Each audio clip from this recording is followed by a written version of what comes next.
Have you ever wondered why the ground suddenly shakes like jelly? Well, that's an earthquake. But what causes it? Let's dive in and find out. First, let's look inside our planet. Earth has different layers, like a big onion. There's the crust where we live, floating on top of the mantle, a super hot layer that moves slowly. The crust isn't one big piece.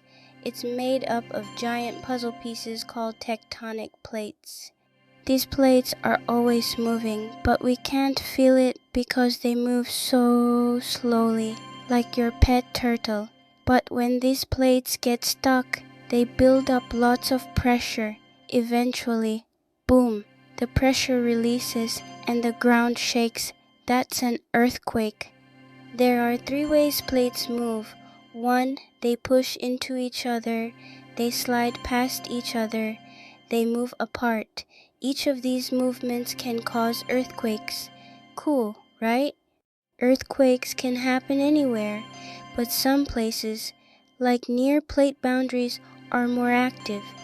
So, always be prepared. Practice drop, cover, and hold on. Stay away from windows and heavy objects. Safety first, explorers. Now you know why earthquakes happen. Isn't science amazing? Don't forget to like and subscribe for more fun facts. See you next time.